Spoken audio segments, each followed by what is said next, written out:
All right, let's dive right in. We're about to cover a really critical briefing on what the future of cybersecurity looks like. Because by 2026, the digital battlefield, well, it's going to be completely unrecognizable.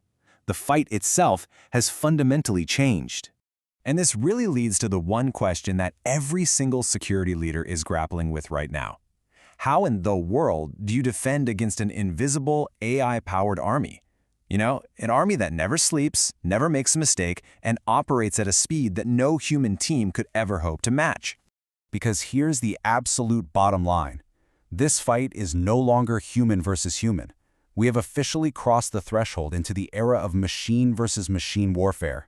And if you show up to a machine speed fight with human speed responses, you've already lost. It's that simple.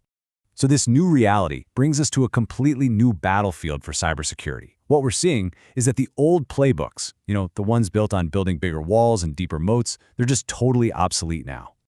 And look, this isn't some far-off future problem. This quote from Matthew Sharp, the CISO over at Exactly, just nails it.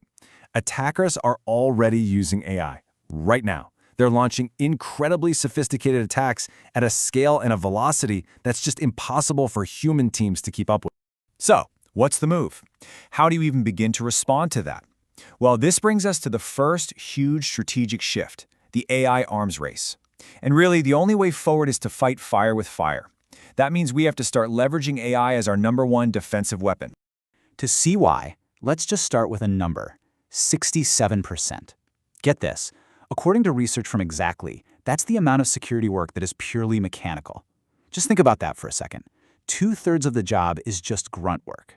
Gathering evidence, chasing down alerts, and writing reports. And that is exactly why automation has gone from being a nice-to-have to an absolute strategic necessity. As Matthew Sharp says, we just can't afford to have our highly skilled, very expensive analysts bogged down with stuff a machine can do faster and way more accurately. Automating that 67%, that frees up your experts to do what they do best, thinking strategically, hunting for threats, and solving the really tough problems. But automation isn't just for taking over old tasks. We're also dealing with entirely new things on our networks, and this is where something called Agentic AI comes into play. You can think of it as an AI that can pretty much operate on its own to get things done. This completely changes how we think about digital identity, because the question isn't just how do we secure our people anymore, now it's how do we secure our autonomous machines. So what does that mean in practice? It means our whole approach to identity and access management, what we call IAM, has to get a major upgrade. We have to start extending security controls to cover these new non-human identities, making sure every single entity is authenticated, all the time. We've got to enforce super precise role-based access so an AI agent can only do what it's supposed to do and absolutely nothing else. And its entire lifecycle from the moment it's created to the moment it's shut down has to be automated. Now here's another way we can flip the script and use AI proactively on our side. Instead of just waiting around for attackers to find our weak spots, what if we could unleash our own AI to hunt for them first? Researchers are actually building these smaller, really efficient AI models. They're called SLMs, or small language models, that can just comb through millions and millions of lines of code. They can think and investigate just like a human security tester, but they do it 24/7 without ever getting tired. Okay, so fighting AI with AI, that's one half of the strategy.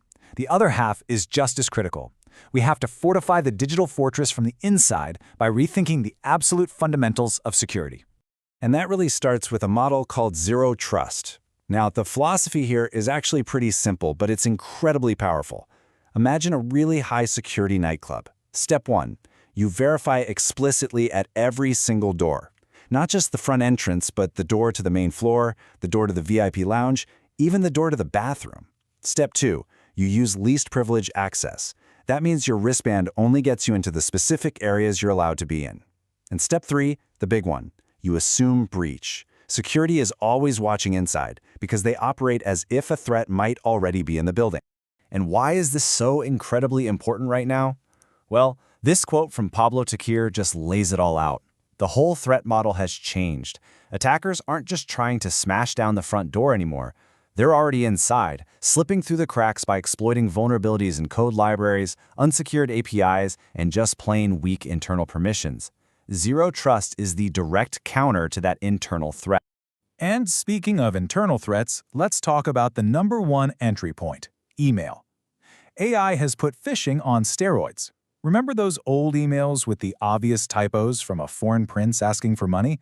Yeah, those days are long gone. Today's AI-powered attacks have flawless grammar, they're highly personalized, and they're specifically designed to sneak past our filters by targeting individuals with custom-made bait.